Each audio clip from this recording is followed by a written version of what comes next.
Hello students, welcome back to my channel. कैसे हो आप सब? उम्मीद करती हूँ बेटा सभी अच्छे होंगे और अपना ख्याल भी रख रहे होंगे।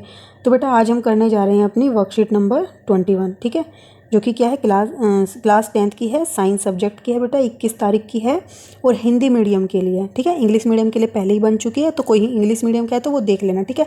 और बेटा ये विद्युत चैप्टर से है आपकी। आज हम अपना टॉपिक जो पढ़ेंगे वो कि क्या है, विद्युत धारा का तापीय प्रभाव। तो चलिए बेटा स्टार्ट करते हैं। क्या बताया हुआ है, विद्युत धारा का तापीय प्रभाव क्या होता है। यदि एक विद्युत परिपथ विशुद्ध रूप से प्रतिरोधक हो, ठीक है, यानी कि बेटा विद्युत परिपथ है, ठीक है, एक सर्किट है, यानी कि उसमें एक बैटरी है और क्या बोला गया है कि उसमें कुछ इस तरीके के रेजिस्टर्स लग रहे हैं, प्रतिरोधक लग रहे हैं, ठीक है, जो कि क्या कर रहे हैं, वो सारे करंट को मतलब कि विद्युत धारा को प्रवाह होने से रोक रहे हैं, ठीक है, यानी कि उसको बहने से रोक रहे हैं। तो वो सारे क्या हैं, प्रतिरोधक है। ओके, मतलब कोई ऐसा नहीं है इस सर्किट के अंदर कोई भी चालक जो उसको अपने अंदर से फ्लो कर जाने दे, उसके प्रवाह को रोकने की कोशिश कर रहे हैं। तो क्या होगा उस टाइम पे, तो स्रोत की ऊर्जा पूर्ण रूप से उष्मा में रूप में संचित हो जाएगी, ठीक है। तो यानी कि सारी की सारी जो ऊर्जा है वो पूर्ण रूप से किस में बदल जाएगी, उष्मा में बदल जाएगी, ठीक है। और इसे क्या बोलते हैं, विद्युत धारा का तापीय प्रभाव बोलते हैं, ठीक है, क्योंकि सारी की सारी क्या हो गई, उष्मा में मतलब कि बदल गई, तो यही कहलाता है विद्युत धारा का तापीय प्रभाव, ठीक है। अब प्रतिरोध R के किसी प्रतिरोधक पर विचार कीजिए, ठीक है। कोई प्रतिरोधक है, उसका प्रतिरोध कितना है, R है, जिससे विद्युत धारा I प्रवाहित होती है, ठीक है। मान लीजिए इसके सिरों के बीच विभवांतर V है, ठीक है। तो विभवांतर V है, उसमें करंट I है और प्रतिरोध उसका R है। तो इसमें समय t में Q आवेश प्रवाहित होगा, ठीक है। तुमसे बोला एक सर्किट है, ठीक है, उसमें इतनी वोल्ट है V और उसका रेजिस्टेंस जो है वो कितना है, R है, और उसमें से करंट कितना फ्लो कर रहा है, I। और ये बोला गया है कि जो ये करंट फ्लो हो रहा है वो किसकी वजह से हो रहा है, क्योंकि Q चार्ज इसमें फ्लो कर रहे हैं। और ये Q चार्ज कितने टाइम के लिए फ्लो कर रहे हैं बेटा, T टाइम के लिए फ्लो कर रहे हैं, ठीक है। तो हम क्या कह सकते हैं बेटा कि Q आवेश विभवांतर V से प्रवाहित होने में किए गए कार्य VQ होगा। तो किया गया कार्य क्या होगा, VQ होगा। अब ये क्यों होगा बेटा, हमने देखो सबसे पहले में पढ़ा था आपने फर्स्ट वर्कशीट में इस चैप्टर की, कि जो बेटा हमारी विभवांतर होती है V, ठीक है, पोटेंशियल डिफरेंस विभवांतर होती है, वो किसके बराबर होती है, कि कितना वर्क किया गया किसी Q आवेश को एक पॉइंट से दूसरे पॉइंट तक ले जाने में, ठीक है। तो जितना कार्य किया गया वो किसके बराबर हो जाएगा, विभवांतर V के बराबर हो जाएगा, ठीक है। तो ये फॉर्मूला हमने पढ़ा था। तो तुम यहाँ से देखो बेटा, ये बोल रहे कि Q आवेश विभवांतर V से प्रवाहित होने में किया गया कार्य किसके बराबर होगा, VQ के। तो VQ के बराबर हो जाएगा बेटा ये कार्य, Q को इधर ले जाओ, तो हमारा क्या आ गया, कार्य VQ के बराबर आ गया, ठीक है। तो यहाँ से ये आया है। अब बेटा अतः स्रोत को समय t में VQ ऊर्जा की आपूर्ति करनी चाहिए, यानी कि बेटा किसी कार्य को मतलब कि इतना कार्य करने के लिए हमें कितनी एनर्जी चाहिएगी, VQ एनर्जी ही चाहिएगी। क्यों, क्योंकि हमने पढ़ा था बेटा जो हम कार्य करते हैं वो किसके बराबर होता है, एनर्जी के बराबर होता है, ठीक है।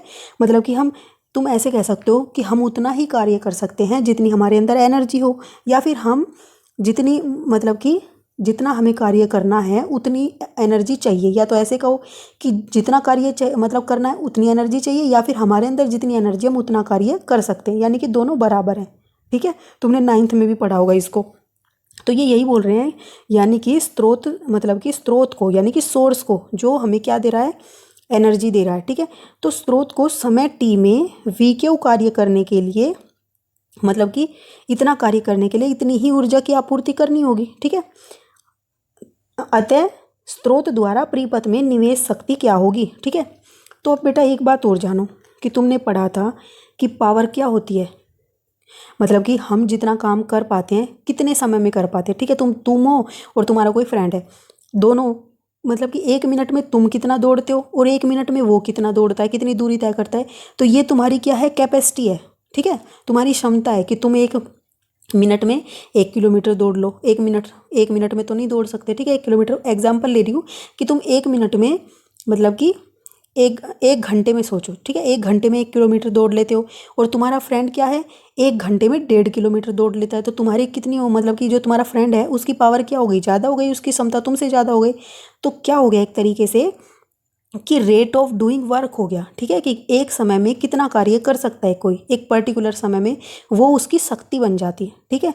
तो ये शक्ति कैसे निकालेंगे हम? शक्ति क्या बन गई बेटा? पी से मतलब डिनोट किया हमने शक्ति को, तो ये हो गई बेटा वर्क अपॉन में टाइम, यानी कि इतने वर्क को करना, इतने समय में हमने इतना वर्क किया तो वो हमारी शक्ति है, ठीक है। तो ये हो गया। अब बेटा वर्क हमने क्या कहा था, किसके बराबर है? वी क्यू के, तो हम यहाँ पर वी क्यू पुट कर सकते हैं। तो क्या हो गया? वी क्यू अपॉन में टी, ठीक है। लेकिन अब तुमने एक चीज़ और पढ़ी थी बेटा फर्स्ट वाली में, कि जो करंट होता है, ठीक है, विद्युत धारा जो होती है आई से डिनोट करते हैं। और ये है क्या वैसे, कि ये क्या है? जो इलेक्ट्रॉन होते हैं उनका प्रवाह होता है। तो जितने इलेक्ट्रॉन का प्रवाह होगा उतना करंट उसमें फ्लो करेगा, ठीक है। तो जो इलेक्ट्रॉन है वो एक यूनिट क्षेत्रफल से, ठीक है, एक इकाई क्षेत्रफल से एक इकाई समय में कितने आवेश मतलब कि प्रवाह हुए, वो क्या बन जाता है? विद्युत धारा बन जाती है, ठीक है। तो मान लो कि क्यू आवेश हैं और वो क्या कर रहे हैं? टी समय में प्रवाह कर रहे हैं, ठीक है। तो ये किसके बराबर हो गए? इसके बराबर हो गए, ठीक है, मतलब कि विद्युत धारा के। तो हम यहाँ पे क्या कर सकते हैं बेटा? इस क्यू को आई के बराबर लिख सकते हैं, ठीक है। तो यहाँ पर क्या आ गया फॉर्मूला, कि P इक्वल टू वी और क्यू बाई टी को हमने आई लिख दिया। तो ये फॉर्मूला बन गया। ये हमारी क्या आ गई बेटा? पावर आ गई, ठीक है। तो हम क्या कह सकते हैं? अर्थात टी समय में स्रोत द्वारा परिपथ को प्रदान की गई ऊर्जा किसके बराबर होगी? E equal to P into T. अब ये P इंटू टी क्यों बोला गया है बेटा? क्योंकि अभी हमने क्या कहा था कि वर्क जो होता है वो किसके बराबर होता है? एनर्जी के होता है, ठीक है। कई सारे कंसेप्ट लगे हुए हैं, इसलिए मैं डिटेल में समझा रही हूँ। वीडियो लंबी भी हो जाए बेटा तो कोई दिक्कत नहीं, कंसेप्ट अच्छे से समझो कि ये कर क्या रहे हैं यहाँ पर, ठीक है। तो वर्क क्या है? एनर्जी के बराबर होता है, मतलब कि हमारे अंदर जितनी एनर्जी हम उतना कार्य कर रहे हैं, या फिर हम उतना कार्य करेंगे जितनी एनर्जी हमें हमारे अंदर होगी, ठीक है। तो ई लिख दिया इन्होंने वर्क को, ठीक है। तो हम क्या कर दिया इन्होंने यहाँ पे? वर्क क्या किया? पी इंटू टी, क्योंकि हमने अभी पावर पढ़ी थी वर्क अपॉन में टाइम, ठीक है। तो इस वर्क की जगह इन्होंने एनर्जी लिख दिया। तो इस एनर्जी से हमारे पास फॉर्मूला क्या आ गया? टी को इधर ले जाओ तो पी इंटू टी, ठीक है। तो ये हमारे पास फॉर्मूला आ गया, क्योंकि हमने अभी क्या कहा था? पावर क्या है? Q by T, sorry work upon में time, capacity of doing work, ठीक है। तो यहाँ इसकी जगह इन्होंने ई पुट कर दिया, तो ई क्या बन गया? P into T. तो तुम ये कह लो, ओके, या तो तुम ये कह लो कि हमें डब्लू कार्य करना है तो ये चीज़ चाहिएगी, या फिर हमें इतनी एनर्जी चाहिएगी इनके बराबर, ठीक है। तो ये बन गया बेटा फॉर्मूला, यहाँ पर ये दिखाई है। अब यहाँ पर तुम देखो P को हमने क्या निकाला था? P इक्वल टू वी आई निकाला था। तो हम यहाँ पर पुट कर देंगे P की वैल्यू। तो ये क्या बन गया बेटा? वी आई और टी था इंटू में, तो एनर्जी किसके बराबर हो गई? इसके बराबर हो गई, ओके। अब बेटा ये सुनो कि हमारा जो परिपथ है वो कैसा है? एक प्रतिरोधक परिपथ है, जिसमें से क्या हो रहा है कि वो करंट को, विद्युत धारा को रोक रहा है, ठीक है। तो और वो रोकने के कारण इस परिपथ में क्या उत्पन्न हो रही है? ऊष्मा उत्पन्न हो रही है, यानी कि जितनी भी एनर्जी लग रही है उस करंट को फ्लो कराने में, वो सारी किस में कन्वर्ट हो रही है? ऊर्जा में, ठीक है, ऊष्मा में कन्वर्ट हो रही है, ठीक है। यानी कि सारी ऊर्जा किस में कन्वर्ट हो रही है? ऊष्मा में। तो जितनी ऊर्जा थी उतनी ऊष्मा में क्रिएट हो गई। ऊष्मा को H से डिनोट करते हैं और E क्या है? एनर्जी है, ठीक है। तो वर्क डन किसके बराबर होता है बेटा? एनर्जी के होता है, ठीक है। हम उतना वर्क डन करते हैं जितनी एनर्जी होती है, ठीक है। और जो एनर्जी हमने करी, लगाई, वो सारी किस में कन्वर्ट हो गई? ऊष्मा में, यानी कि हीट में, ठीक है। तो E इक्वल टू एच के हो सकता है, तो हम यहाँ पर क्या कर देंगे? E की जगह H लिख देंगे, वी आई टी। तो हमारे पास ये आ जाएगा फॉर्मूला, ठीक है। अब तुम यहाँ से देखो H हमारा क्या आ गया? वी आई टी, ठीक है, ये पूरी डेरिवेशन है। अब V को हम क्या जानते हैं? I equal to R, Ohm's law से। तो यहाँ पे पुट करोगे तो क्या आएगा बेटा? I की स्क्वायर आ जाएगा, ठीक है। एक ये था और T आ गया, और साथ में ये R था, तो I स्क्वायर आर टी। ये हमारा फॉर्मूला बन जाएगा। ये हमें निकालना था, और इसी को क्या बोलते हैं बेटा? जूल का तापन नियम। इसी को ही हम जूल का तापीय प्रभाव कहते हैं, ठीक है। अब ये जूल का तापीय प्रभाव है क्या बेटा? तो इसके अनुसार किसी प्रतिरोध में ऊर्जा जो होती है, ठीक है, ऊर्जा इसको बोलो चाहे इसको बोलो, बात एक ही है, ठीक है। तो किसी भी प्रतिरोध में जो उत्पन्न होती है ऊर्जा, वो किसके बराबर होती है? करंट के वर्गानुपाती होती है, ठीक है, वर्ग के अनुक्रमानुपाती होती है। यानी कि H जो है किसके बराबर हो गई? I के स्क्वायर के, वर्ग के। ऐसे ही प्रतिरोध के मतलब कि अनुक्रमानुपाती होती है, यानी कि H जो है R के अनुक्रमानुपाती, यानी कि डायरेक्टली, ठीक है। और विद्युत धारा के प्रवाहित होने वाले समय के अनुक्रमानुपाती, मतलब कि सबके अनुक्रमानुपाती होती है, डायरेक्टली प्रोपोर्शनल होती है। तो हम क्या लिख सकते हैं, एक तरीके से सबको एक साथ लिख दो, क्योंकि इसके भी डायरेक्टली है, इसके भी डायरेक्टली और इसके भी डायरेक्टली है। तो ये हमारा यहाँ से क्या आ जाता है, इसलिए ये ऊर्जा को निकालने का फॉर्मूला हमारे पास आ जाता है, ठीक है। अब हमने ऊर्जा तो निकाल ली कि ऊर्जा कैसे निकालते हैं, कि कितनी ऊष्मा में कन्वर्ट हुई। अब बेटा विद्युत शक्ति क्या होता है, ठीक है। अभी हमने पढ़ा था कि विद्युत शक्ति है क्या। तो विद्युत शक्ति बेटा, हम जो कितना कार्य करते हैं एक पर्टिकुलर समय में, वही हमारी शक्ति होती है, ठीक है। मतलब कि एक इकाई समय में किया गया कार्य क्या कहलाता है, हमारी शक्ति कहलाता है। तो उसको हम क्या कर सकते हैं, हमने ऊपर निकाला था अभी, P = VI होता है, ठीक है। अब VI होता है बेटा, तो VI को हम क्या लिख सकते हैं, IR लिख सकते हैं। तो यहाँ पे कर दो P = I², मतलब कि V को IR लिखा ना, तो I²R, ठीक है। तो I²R हो गई। अब यहाँ से बेटा इसको हम और क्या कर सकते हैं, V²/R भी कर सकते हैं। कैसे करेंगे इसको बेटा, V²/R, I की वैल्यू पुट कर दो यहाँ पर। V = IR था, तो I की वैल्यू क्या होगी, V/R। तो यहाँ पर V एक पहले से ही था और एक V यहाँ से आ गया, तो V² और नीचे R। तो कैसे भी जो भी तुम्हें वैल्यू दी होगी उसके हिसाब से तुम कन्वर्ट कर लोगे और इसमें पुट करके अपने न्यूमेरिकल सोल्व कर सकते हो, ठीक है। अब नीचे बेटा तुम्हें बताया गया है कि शक्ति जो हमने अभी पढ़ी उसका मात्रक क्या है। तो बेटा उसका मात्रक जो है वो है वाट, ठीक है। तो अब ये 1 वाट क्या है बेटा, हमने अभी पढ़ा P क्या है, VI के इक्वल है। तो और P की क्या यूनिट, वाट है। तो वाट किसके बराबर हो गई, 1 वोल्ट के, और इंटू में 1 एम्पियर के। I की एम्पियर हो गई, वोल्ट की वोल्ट हो गई, विभवांतर की और पावर की वाट हो गई, ओके। तो ये इसकी यूनिट हो गई। अब बेटा ये जानो कि जो वाट होती है वो बहुत छोटी यूनिट होती है, ठीक है। तो उसको हम डेली यूज नहीं कर सकते। जैसे तुम मानो कि घंटे होते हैं, ठीक है, हम घंटों में बातें करते हैं, लेकिन घंटा जो है समय की छोटी यूनिट थोड़ी ना है, उससे छोटी यूनिट क्या है, सेकंड। लेकिन अब तुम ऐसे थोड़ी ना बात करोगे, 10 सेकंड हो गई, फिर 1 घंटे में कहोगे 60 सेकंड हो गई, फिर 2 घंटे होंगे तो तुम कहोगे, सॉरी 60 सेकंड नहीं, 60 तो मिनट हुई, एक 3600 सेकंड हो गई, ठीक है। देखो कितनी, 1 घंटे में ही 3600 सेकंड हो गई, 2 घंटे में फिर इसका मल्टीपल, मतलब ये तो हम बोल ही नहीं पाएंगे, इतनी बड़ी वैल्यू हो जाएगी, ठीक है, धीरे धीरे। तो इसलिए हम एक बड़ी यूनिट का यूज करते हैं जो कि हमने घंटे की, ठीक है। उसको मतलब कि गिनना और काउंट करना आसान है, 1 घंटा, 2 घंटा, 3 घंटा, ठीक है। तो ऐसे ही बेटा हमने अपने डेली यूज के लिए एक मतलब कि यूनिट निकाली जो कि क्या है, 1 किलोवाट, ठीक है।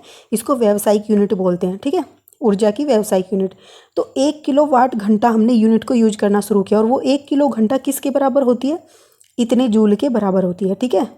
तो 1 किलोवाट घंटा विद्युत ऊर्जा की 1 यूनिट भी बोला जाता है। या तो तुम बोलो 1 किलोवाट घंटा इसके बराबर, या तुम बोल दो इस 1 किलो घंटा को 1 यूनिट। जब तुम अपने देखते होंगे मीटर में जब आते हैं तो क्या बोलते हैं कि 1 यूनिट खर्च हुई, 2 यूनिट खर्च हुई, ठीक है। तो वो 1 यूनिट खर्च होने का मतलब क्या है, तुमने 1 किलोवाट घंटा जो है ऊर्जा को यूज कर लिया, ठीक है, मतलब कि इतनी ऊर्जा को तुमने खर्च कर दिया। तो विद्युत ऊर्जा के व्यावसायिक और एसआई मात्रक में क्या संबंध है, मतलब कि 1 वाट में और 1 किलोवाट घंटा में क्या आपस में मतलब कि संबंध है, ठीक है। तो क्या है, 1 किलोवाट घंटा को हम कैसे सोल्व कर सकते हैं, 1 किलो को 1000 लिख सकते हैं, वाट का वाट आ गया, घंटे को 3600 सेकंड होती है, तो इन सभी को मल्टीप्लाई करके हमारी ये वैल्यू आती है जो हमने कहा था कि 1 किलोवाट घंटा जो है इसके बराबर होता है। तो वो कैसे होता है पता चल गया, ओके। तो ये होती है, ये डायरेक्ट भी पूछी जाती है, इसको याद कर लेना। अब नीचे क्वेश्चन क्या दिया है बेटा, कोई बल्ब 220 वोल्ट के विद्युत जनित्र से संयोजित है, ठीक है। यदि बल्ब में इतना विद्युत धारा प्रवाहित होती है तो बल्ब की शक्ति क्या है। तो ये सोचो दिया क्या है, तुम्हें विभवांतर दिया है और तुम्हें क्या दिया है, करंट दिया है, तुमने अभी पढ़ा था, और तुमसे क्या पूछा है, शक्ति पूछा है, यानी कि P, और P क्या होती है, V/I होती है। तो यहाँ पर तुम क्या करोगे, इन दोनों को मल्टीप्लाई कर दोगे। लेकिन कभी भी न्यूमेरिकल में अपनी यूनिट चेक कर दिया करो, जो तुम्हें यूनिट दी होती है कि वो सही यूनिट दी हुई है क्या, ठीक है, नहीं तो चेंज करनी होती है। जैसे सेकंड दी हो तो घंटे में चेंज करनी पड़ती है, ठीक है। तो यहाँ से तुम्हारी शक्ति आ जाएगी, ठीक है, कि कितनी शक्ति है उस बल्ब की। तो जब तुम बल्ब लेने जाते हो तो क्या बोलते हो कि इतने वाट का बल्ब चाहिए, इतने वाट का बल्ब चाहिए। तो उसका मतलब क्या है कि इतने वाट के बल्ब में इतनी वोल्टेज और इतना करंट फ्लो होगा, ओके। अब यहाँ पे बेटा तुम्हें कुछ जो तुमने इतनी सारी गाथा सुनी है उसका महत्व क्या है तुम्हारे लिए। तो विद्युत धारा के तापीय प्रभाव का व्यवहारिक अनुप्रयोग, मतलब कि तुम अपने डेली लाइफ में कैसे यूज करते हो इसको। तो तापन प्रभाव बेटा विद्युत हीटर, विद्युत इस्त्री, विद्युत बल्ब, विद्युत फ्यूज आदि में वांछनीय होता है, यानी कि इनमें प्रयोग होता है, इस पर ही ये बनते हैं डिवाइस। तो विद्युत बल्ब में अधिकांश शक्ति ऊष्मा के रूप में प्रकट होती है, ठीक है। जो विद्युत बल्ब होते हैं उसमें जो अधिकांश शक्ति होती है, ऊर्जा, वो कैसी होती है, ऊष्मा में बदल जाती है, ठीक है। तुम बल्ब देखते होंगे पहले लगते थे, उसमें क्या होती थी, बहुत ज़्यादा गर्मी होती थी जहाँ पर भी उन बल्ब को लगा देते, ठीक है। तो क्यों, क्योंकि वो ऊष्मा में कन्वर्ट कर देते थे सारी विद्युत को, ओके। तो कुछ भाग ही होता था जो प्रकाश करता था, और देखो वो प्रकाश भी कितना सारा था, ठीक है। तो कुछ ही भाग था वो, बाकी तो सारी ऊष्मा में कन्वर्ट थी, तो कितनी ज़्यादा ऊष्मा होगी। अब विद्युत बल्ब का जो तंतु है टंगस्टन का बना होता है, ठीक है। अब ये टंगस्टन का क्यों बना होता है बेटा, क्योंकि टंगस्टन का जो ताप होता है वो उच्च ताप होता है, और उच्च तापमान पर भी ये उपचारित नहीं होता, ठीक है। तो ये उच्च तापमान होता है तो उपचारित नहीं होता, मतलब क्या है बेटा कि ये ऑक्सीजन के साथ अभिक्रिया नहीं करता, ठीक है।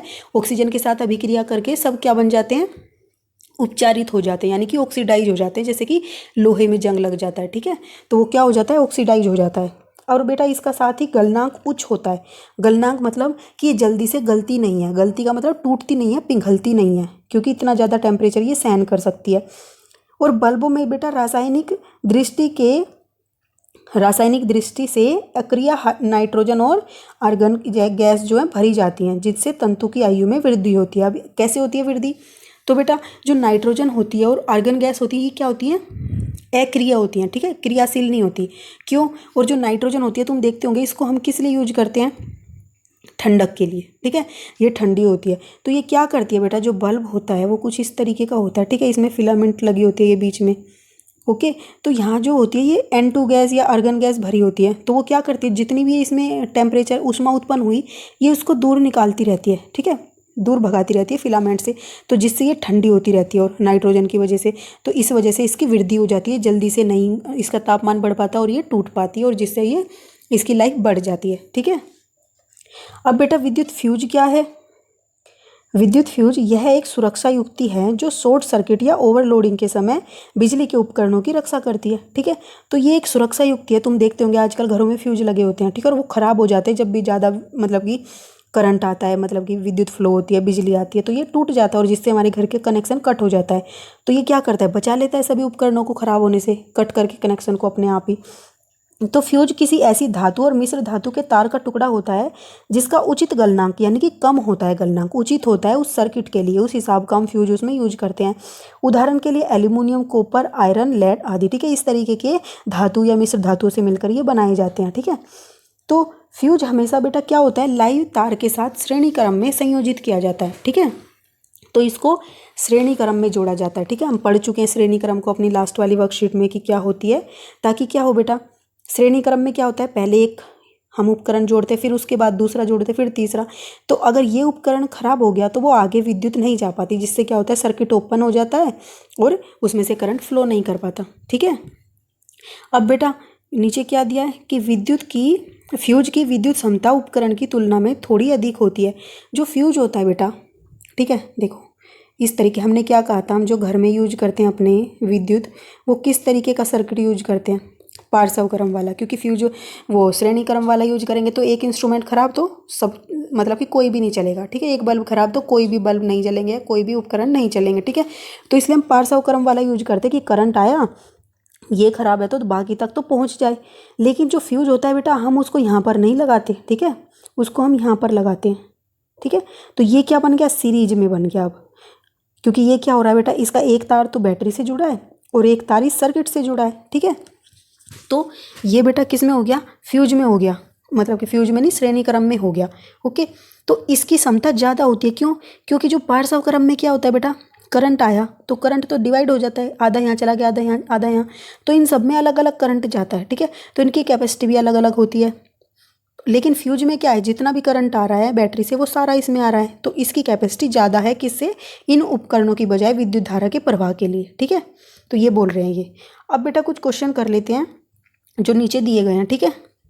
तो बेटा फर्स्ट क्वेश्चन क्या है हमारा कि जूल का विद्युत धारा का तापन नियम क्या है, ठीक है। तो हमने अभी सबसे पहले पढ़ा था जूल का तापन नियम क्या था, जूल के तापन नियम के अनुसार किसी प्रतिरोध में उत्पन्न ऊर्जा क्या होती है, उसके विद्युत धारा के तो वर्ग के अनुपाती होती है, यानी कि एच किसके, आई की स्क्वायर के, और प्रतिरोध के अनुक्रमानुपाती होती है, ठीक है, डायरेक्ट आर के बराबर होती है, और विद्युत धारा के प्रवाहित होने वाला जो समय होता है उसके डायरेक्टली प्रोपोर्शनल होती है, अनुक्रमानुपाती होती है, ठीक है।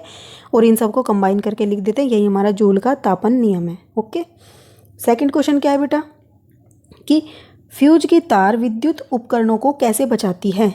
तो कैसे बचाती है बेटा, फ्यूज एक सुरक्षा युक्ति है, हम जानते हैं कि मतलब कि वो सुरक्षा करती है सभी उपकरणों की, तो सुरक्षा युक्ति है जो शॉर्ट सर्किट या ओवरलोडिंग के समय बिजली के उपकरणों की रक्षा करती है। क्योंकि कैसे करती है, यह किसी ऐसी धातु और मिश्र धातु की बनी होती है जिसका उचित गलनांक यानी कि कम गलनांक वाला होता है, वो प्रॉपर होता है, जिस सर्किट में उसे लगाते हैं उसके प्रॉपर होता है, उचित होता है उसके अकॉर्डिंग, ठीक है। उदाहरण के लिए एल्यूमिनियम, कॉपर, आयरन, लेड आदि धातुओं से मिलकर इसको बनाया जाता है, ठीक है। दूसरा बेटा, यदि परिपथ में उसकी निश्चित मात्रा से अधिक मान की विद्युत धारा प्रवाहित होती है तो फ्यूज तार के ताप में वृद्धि हो जाती है, जिससे क्या होता है, इसके फ्यूज का जो तार का गलनांक था वो कम था, और कम होने के कारण वो पिघल जाती है, और जिसकी वजह से परिपथ टूट जाता है, ठीक है, और फिर वो आगे करंट नहीं फ्लो कर पाता, तो हमारे उपकरण बच जाते हैं। ऐसे ही बेटा फ्यूज तार को हमेशा श्रेणीबद्ध क्रम में या श्रेणी क्रम में संयोजित किया जाता है, ठीक है। क्यों, अभी मैंने समझाया था, क्योंकि यदि आवश्यकता से अधिक विद्युत धारा परिपथ में प्रवाहित हो तो फ्यूज तार टूटने के बाद आगे नहीं जा पाता, जो विद्युत धारा है वो फ्यूज तार के टूटने के बाद आगे नहीं जा पाती, ठीक है, अगर सीरीज में होगी तो, श्रेणी क्रम में लगी होगी तो, ठीक है, क्योंकि श्रेणी क्रम में सिर्फ एक ही रास्ता होता है विद्युत धारा के प्रवाह का, और वही टूट जाएगा तो वो आगे जा ही नहीं पाएगी। इस तरीके से फ्यूज तार विद्युत उपकरणों को खराब होने से बचाती है, ठीक है। अब नेक्स्ट क्वेश्चन क्या है बेटा कि विद्युत लैंपों में तंतुओं के निर्माण में प्राय एकमात्र टंगस्टन का ही उपयोग क्यों किया जाता है, ठीक है। तो हमने अभी पढ़ा था क्यों, क्योंकि यह उच्च ताप पर भी उपचारित नहीं होता, एक तो, दूसरा इसका गलनांक उच्च होता है, उच्च होने के कारण अधिक तापमान पर भी यह आसानी से नहीं पिघलता, ठीक है। इसीलिए क्या होता है बेटा, लैंपों के तंतुओं के निर्माण में प्राय एकमात्र टंगस्टन का ही उपयोग किया जाता है, ठीक है। अब बेटा फ्यूज लाइव तार से जुड़ा होता है, ये सत्य है या असत्य, तो हमने अभी पढ़ा था, तो ये सत्य है, ठीक है। लास्ट क्वेश्चन क्या है बेटा कि किसमें अधिक ऊर्जा उपभोग होती है, 250 वाट का टीवी का सेट है जो कि 1 घंटे तक चलाया जाता है, अथवा या फिर क्या है 1200 वाट का एक विद्युत टोस्टर है जो कि 10 मिनट के लिए चलाया जा रहा है, ठीक है। तो ये अब क्या बोल रहे हैं हम कि 250 वाट का टीवी का मतलब क्या है कि ये टीवी की वोट है, जैसे हम कहते हैं ना इतने वाट का बल्ब, यानी कि वो इतनी कैपेसिटी होती है उसकी, तो ऐसे टीवी सेट की कितनी कैपेसिटी है, 250 वोट की कैपेसिटी है, ठीक है। वो 250 वोट का काम कर सकता है 1 यूनिट टाइम में, ठीक है। तो अब तुम कैसे सोल्व करोगे, दिया क्या है, सबसे पहले लिखोगे कि टीवी की विद्युत शक्ति दी है 250 वोट, और जो समय दिया है 1 घंटा चलाने का, और टोस्टर की शक्ति इतनी दी है, समय इतना दिया है। अब तुम यहाँ देखो, यहाँ घंटे में दिया है या मिनट में, तो ये तो गलत है, कंपैरिजन हमेशा बराबर वालों में होता है, ठीक है। तो क्या करेंगे, या तो इस वाली यूनिट को मिनट में कर लो या इसको घंटे में कर लो। तो बेटा मिनट में अगर हम इसको करेंगे तो हमारी कैलकुलेशन बढ़ेंगी, छोटी यूनिट नहीं बड़ी यूनिट में कन्वर्ट करना चाहिए, ठीक है। तो हम इसको क्या करेंगे, घंटे में कन्वर्ट कर लेंगे, ठीक है। तो घंटे में कन्वर्ट करने पर हमारा क्या आ गया, 10/60 करते ही 1/6 घंटे आ गया, ठीक है।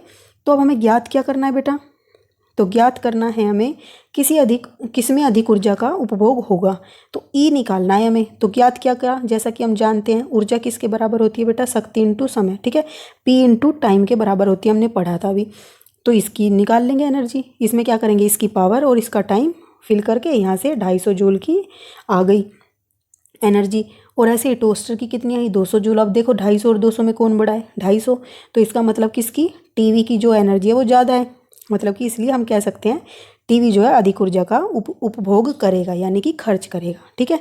तो ये थी बेटा आपकी आज की वर्कशीट, उम्मीद करती हूँ समझ आई होगी आपको, और ना समझ आई हो तो बेटा क्वेश्चन पूछ सकते हो आप मेरे से कमेंट बॉक्स में, ठीक है। तो अपना नेक्स्ट टॉपिक बेटा नेक्स्ट वीडियो में करेंगे, तब तक के लिए ऐसे हंसते रहिए, मुस्कुराते रहिए, पढ़ते रहिए और आगे बढ़ते रहिए। Thank you.